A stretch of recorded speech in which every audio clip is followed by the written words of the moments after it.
What's going on, guys? So today I'm opening up my little time capsule here, which has been buried for about 2 years. So the story behind this is I wanted to bury something. I know what's in here, but I quite honestly don't remember the details of it. I can tell you that there's treasure in here. As soon as I open it, I'll give you a little bit more information. But I buried this 2 years ago when the pandemic started, and the idea was to open it about 5 years from when I buried it. However, I changed my mind on not only where I want to keep it underground, as well as the contents. All right, I want to take it out, refine what's in here a little bit, and then put it somewhere else. So I recently dug it up. I posted a picture on Instagram of it, all dirty and nasty. It took a long time to clean this, get all the mud and dirt and stuff off of it, particularly all around the hardware here and stuff. So these are really cool. These are sold as time capsules on Amazon. Back when I bought this, they were like 30 or 40 bucks for this size anyway. They have a ton of different sizes, obviously, if you want to go a lot larger or smaller. And basically, it's just, kind of a polished stainless steel. And it has a bunch of these, there is a gasket on both sides, okay, to keep it airtight. And then there's a bunch of these little nuts and bolts.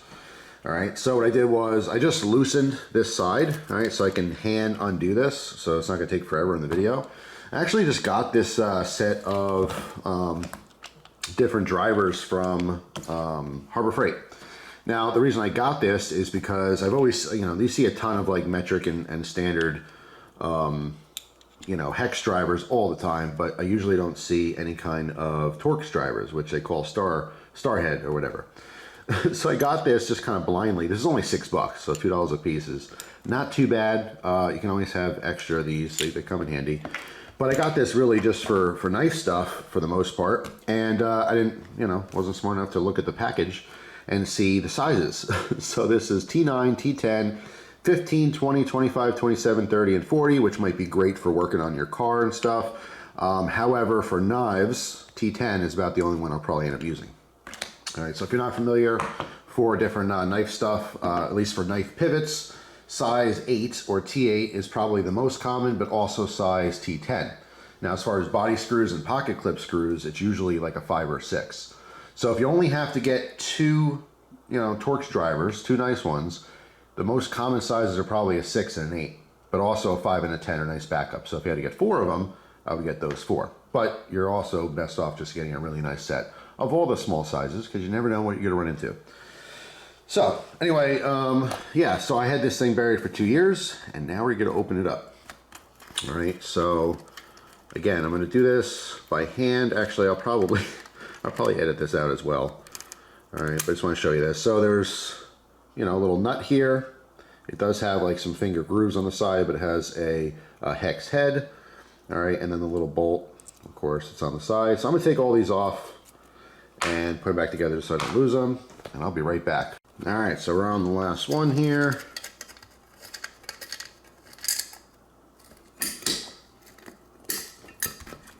This upright.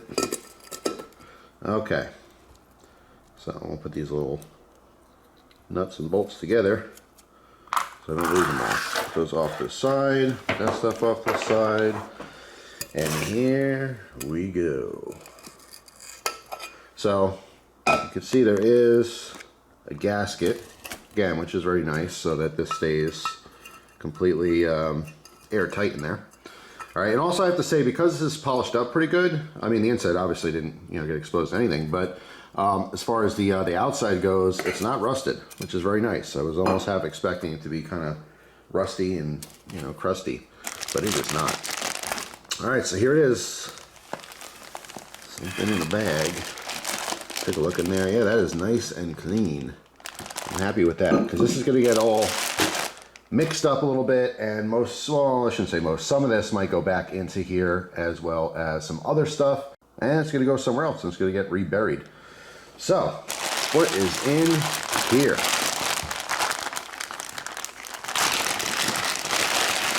We have a bag in a bag.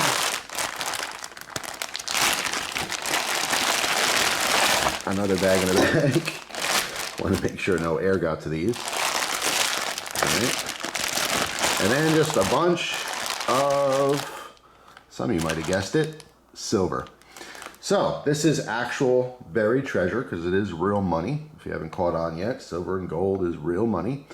What I did was I buried some silver. All right, now I did this because the pandemic hit. Society was going kind of nuts, and I wanted to take some of my silver and I wanted to bury it somewhere. All right, so I had a little technical difficulty there. Something going on my little memory card in my camera, but anyway, while I was waiting for it to recover the data or whatever it was for the beginning of this video, I took everything out of the bags, so it's just kind of easier to show you. So it's actually really cool to see this stuff because I forgot most of what was in here. I knew I put a little bit of variety. I knew I put some hand-poured stuff. I knew I put a couple generics. I didn't realize I put in what's in here, which is actually shocking, and I'm glad I opened this up. And I'll tell you when I'm all done here, you know, the major reason why I pulled this out of the ground. All right, but let's get into it real quick. First off, I have this Monarch Precious Metals, and in fact, there's a ton of Monarch Precious Metals on the table here. This is a 10-ounce pirate ship bar, which is super cool. I just love a big old chunky 10-ounce. It is amazing. There's a few 10-ounce bars here, just how many shapes they come in, shapes and sizes, and one looks bigger than the other, but they're all the same. But yeah, super cool here. This one's number 57 out of 1,000. All right, so a little collectible there. But let's see, Monarch Precious Metal. Monarch, Monarch, Monarch, Monarch, Monarch, Monarch, Monarch, Monarch. I think that's it. So there's a ton of it. Obviously, I love Monarch Precious Metals. So let's look at these other big chunkies. We got a Atmex 10-ounce stacker, which is a shame because I only have one of these things. And obviously, you want at least two of them so you can actually stack. So this is pretty neat. If you guys don't like the hand-poured stuff, you like machine stuff, these are super fun because they have the little ridge cut out on the top, and then, of course, that corresponds to the bottom, so they literally stack on top of each other, kind of like Legos. They don't, like, click together or anything, but they just kind of stack, so if you wobble the pile, they're not going to move around or fall. These are awesome. Like, even if you didn't get into the collectibility of silver, just to have, like, 50 of these things or 100 of these things, like you open your gun safe and the big door swings open and you got some cool firearms in there, and then on your shelf you have just a bunch of these just stacked up pile after pile shining back at you. That's a cool feeling. I wish I had that. I don't. I have one of them, but anyway, so there's that. Then we have this Security Metals Company 10-ounce bar. I don't know much about this. Got this in trade years ago, and I'm gonna have to look that up. I don't know if that's vintage silver or not. I don't know anything about this particular company. There's no other markings besides the purity and the weight. Then we have a Monarch. Oh, I don't know if I pointed this. This is also Monarch Precious Metals. This is cool because it's kind of a flat loaf. All right, so it's much longer, which is just nice. Just gives you a totally different feel. It's kind of skinny and long as opposed to short and chunky like this. But this is also a 10-ounce bar, hand poured. Just feels great. Just nice to hang on to these things. Chunky, chunky metal. Then we have this interesting piece. This is obviously a little Derringer. This is a 7-ounce piece from Bison Bullion. Super cool. I'll play this guy.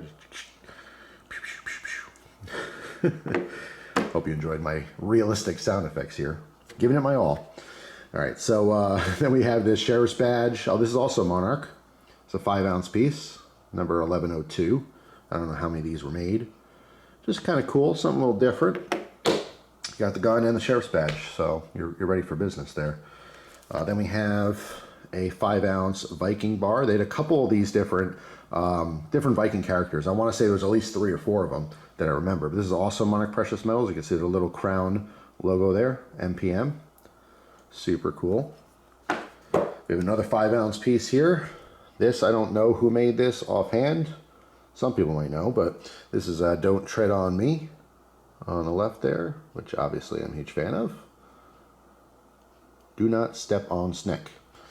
There's a 5-ounce piece.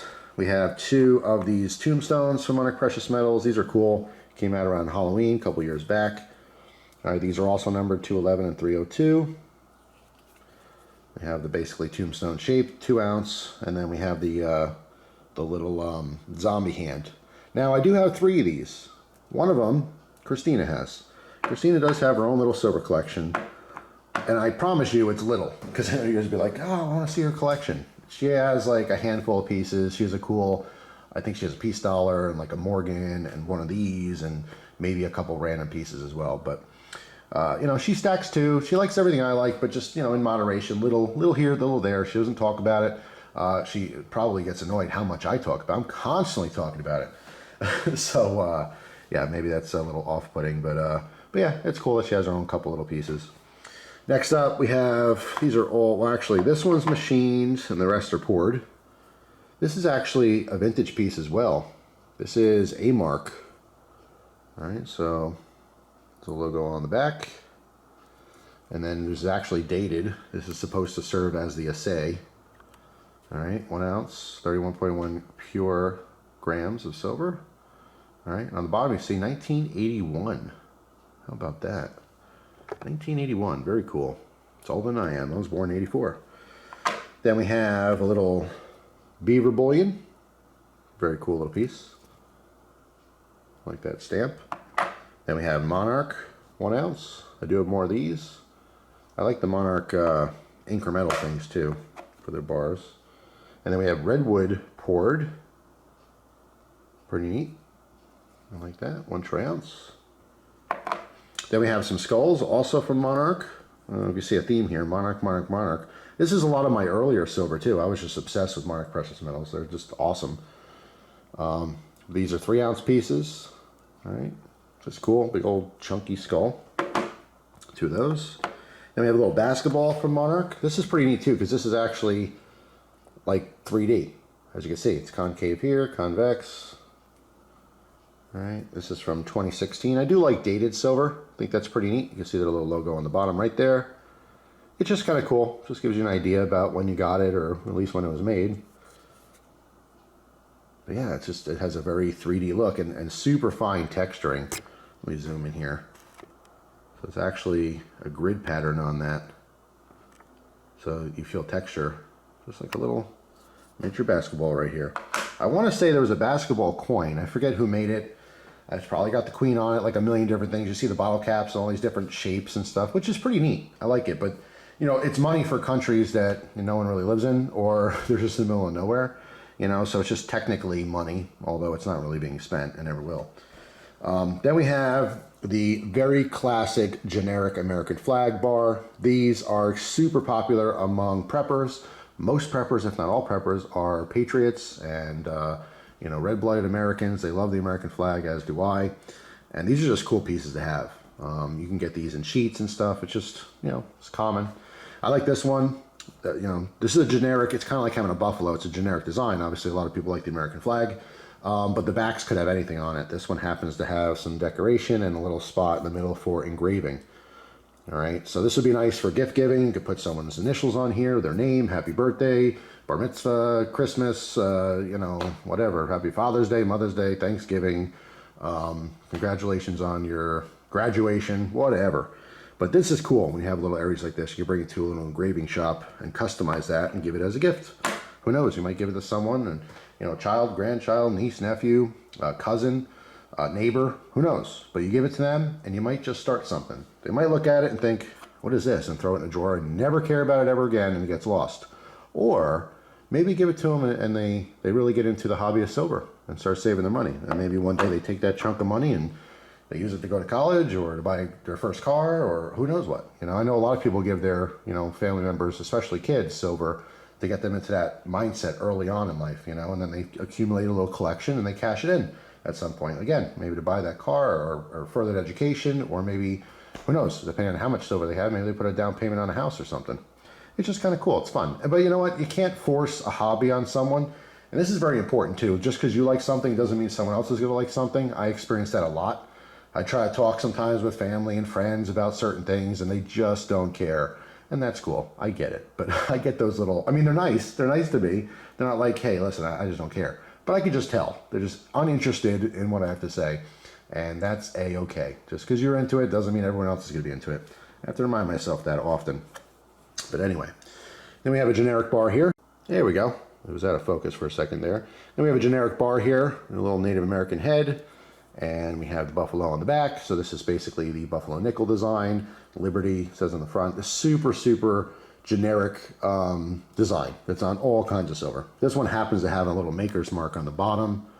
Zoom in real close to see what that says. Well, okay, I knew that was going to happen. Let's try that again.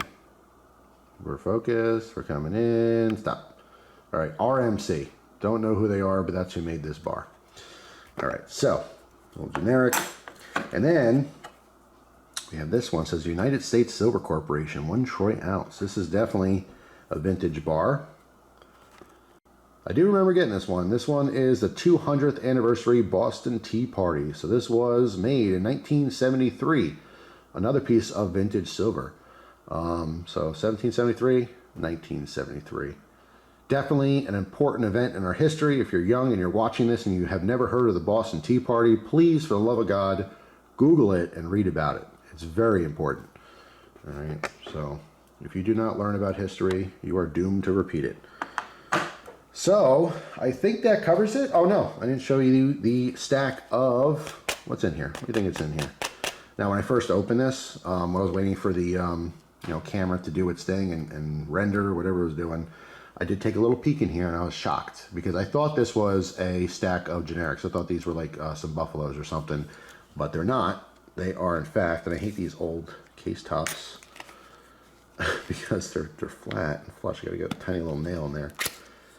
We have a tube of Eagles. All right, and this is going to bring me to my next point. So let's see, we have a 2010 on top. I think I have all different mixed years in here. There's a 2010. I have a stack of 2010s. 2010. See a couple of them out here. I don't mind touching these, by the way. 2010, 2010, 2010. Oh, maybe it's the whole thing of 2010s. I thought this was mixed. Pop these out here. 2010, 2010. Oh no, 2006. All right, 2006, 2004. What else do we have in here? 2010, 2010, 2016, 2016, 2016, 2016. So we do have a little mix in here. There we go. 2017, 2016, 2016, 2016, 2016. All right, so 2010, 2016, a couple of random ones. So, yeah, that was actually a nice surprise. And like I said, this is going to bring me to the next point. The reason I dug this thing up was because I wanted to change what type of silver is in there, because the purpose of this specific one is for emergencies. This is the preppers, world is ending. Everyone's going to be exchanging silver for money. I know people still laugh at that idea. Even if it wasn't actually a thing, it's there in case it does become a thing. That's what prepping is all about. Preparing for a situation. You might, prep 5,000 flashlights and you never need them, right? You hope you never need them. That's the whole point of prepping. You have this stuff ready and you hope you never need it. That's why I carry a gun everywhere I go. I have a gun on me. The reason is because if I do need it, I'd love to have it. I hope to never need it. That's the whole point, right? But let's say you do. Let's say you prep, 500 flashlights and 1,000 batteries, and then, SHTF comes. Maybe you never need those flashlights. Who cares? At least you have them if you do. Anyway, the point is, I'd rather have silver and not need it, or have people around me not care about it, than them really wanting it and me not having it. Does that make sense? It's all about the prep. But anyway, going on that idea, originally I had, a nice little variety here. I definitely want a couple bigger bars, a couple smaller things, but premiums, collectible things, Eagles, these carry higher premiums. What is a premium? That is the value over the actual silver value. So let's take, for example, this skull, right? 3 troy ounces of silver. So this is worth whatever silver is worth times 3, right? So if silver is $20 an ounce, this is worth $60 in silver. But the premium on this is its collectability value above silver. So let's say it's worth $60 in actual silver if you were to melt it and just buy silver. Cool. But this might not sell for $60. This might sell for $70. or $80, you know? So it would have a premium as a collectible because people like to collect crap.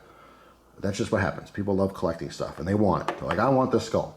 I know I have a bunch of coins, but I want the skull. Give it to me. I want it. And so what happens? You charge more. That's how it works. Collectibility. Silver Eagles have probably the highest premium. Well, I shouldn't say the highest because, of course, there's tons of collectible coins out there that have thousands of dollars in premiums. But in general, this has one of the highest premiums right now as a recognized coin. And that's why. It's because it's an American coin. It's extremely recognized by many different people, many different countries all around the world. And that's why people are willing to pay extra for it. Plus, now that they've changed the design, people like the old ones and they want to collect them. And people like me, I try to collect one of every year. And when I eventually get that collection completed, and I have just a few more to go, I'll do a video on that and I'll talk about it a little bit. So anyway, my point here is a lot of the stuff does have more value than just silver. And I want to take the collectibles out of the equation. I just want to put very generic silver. Silver that's worth close to what silver price is, with one exception: constitutional. Constitutional silver has a huge premium as a collectible. But I love the stuff, and I think, again, with the prepper mindset, if I do run across another prepper and they have a bunch of crap and I need something from them, they're going to look at, you know, Roosevelt dimes, pre-64 and all that stuff. They're going to want constitutional. That's such a focus with a lot of preppers. So they're going to recognize it, they're going to want it, and I'm going to be able to borrow with that in the, you know, fantasy scenario that the world's ending and everyone's trading, you know, silver for food and ammo and all that kind of crap, right? But even if that never happens, which, knock on wood, hope it never happens, none of us do, you know, it's going up in value. But I didn't have any here. I had no constitutional here because when I made this thing and I was, you know, collecting silver, I wasn't really focused on constitutional. I just so happened to have a couple half dollars that were silver, 90%. I had, you know, a couple, you know, silver quarters, things like that. But now I'm trying to accumulate a decent amount of constitutional. So this is going back in the ground, but most of this is not. Okay, I would say, well, maybe the Tube of Eagles. Maybe I'll put the Tube of Eagles back in just because it's so recognizable, even though they do carry such a premium. All the poured stuff is coming out. Maybe one or two of these bars, along with some other bars, are going to go back in. But yeah, this is going to go back in the ground just with different silver and a little bit of gold. The gold that I have is probably going to go back in there.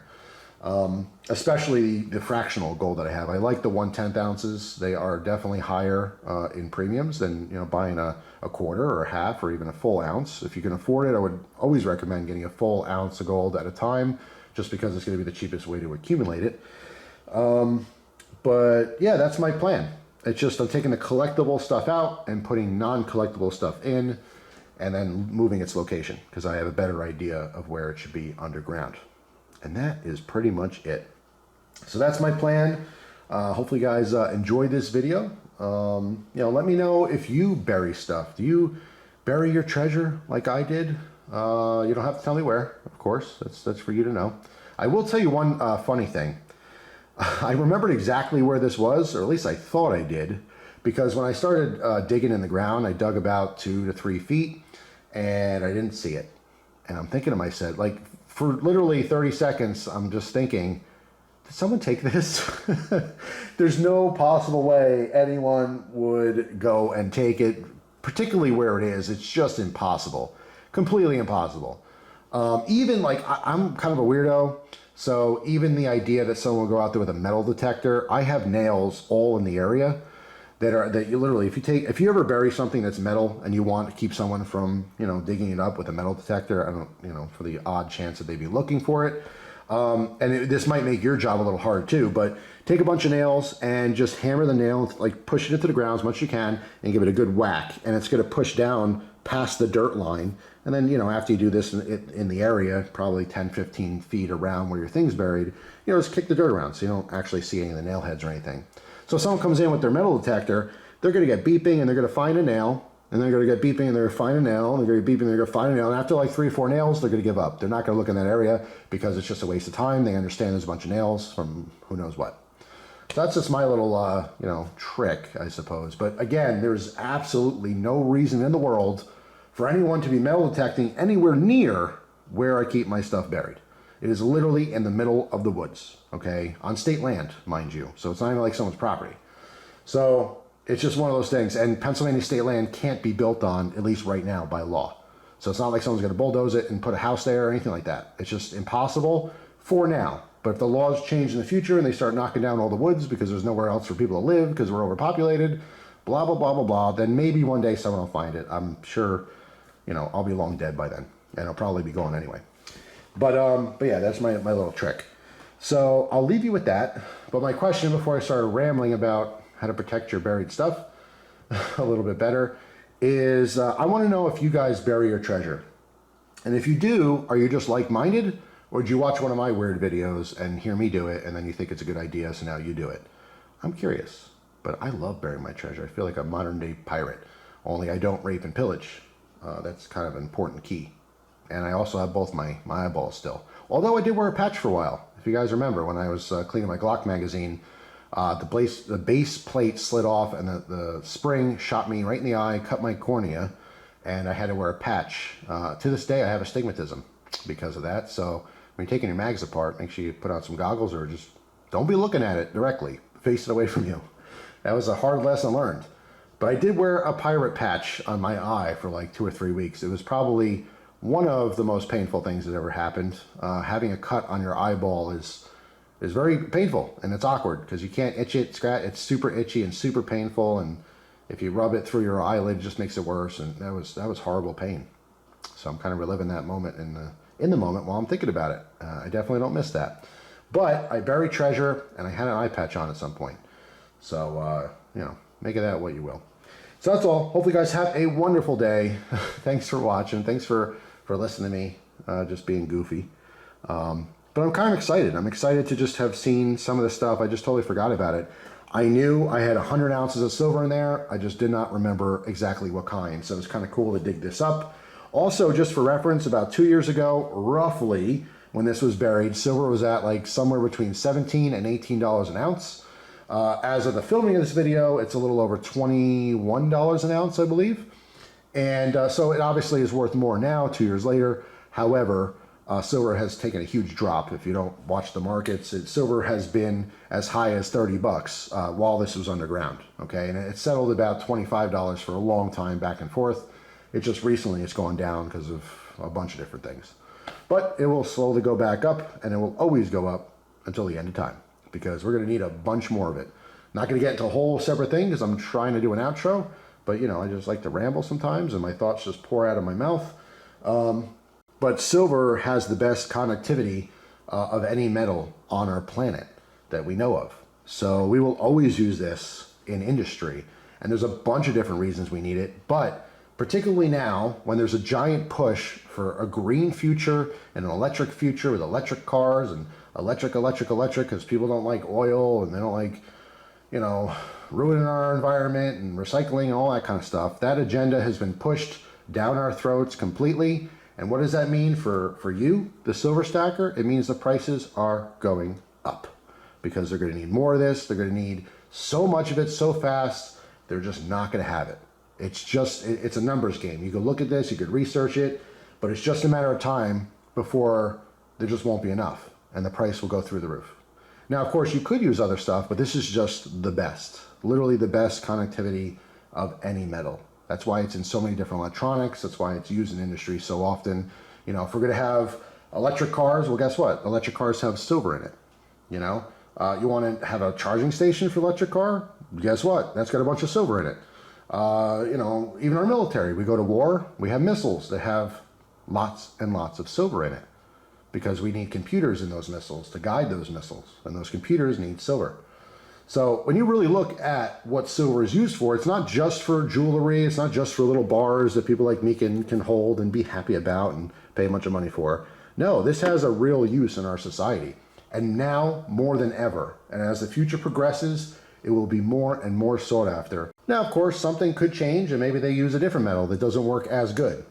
I don't think they will, but let's say they do. There'll always just be a demand for this stuff. People love it, you know, but it has actual practical uses too. Because some people will ask questions like that too, like, why would you get this stuff? You know, like, you know, you want a silver ring or a silver necklace, I get it, but why would you just want like a bar? Why just want like a chunk of it? What's that for? Well, It's treasure. This is real money. This has always been money. Anyway, silver's got a pretty good track record of being worth something, and I don't think that's going to change anytime soon. But like I said, there is actual industrial use. If you didn't know that, now you do. So thanks for watching. Hope you guys have an awesome day, and I will see you guys tomorrow with a brand new video. Take care.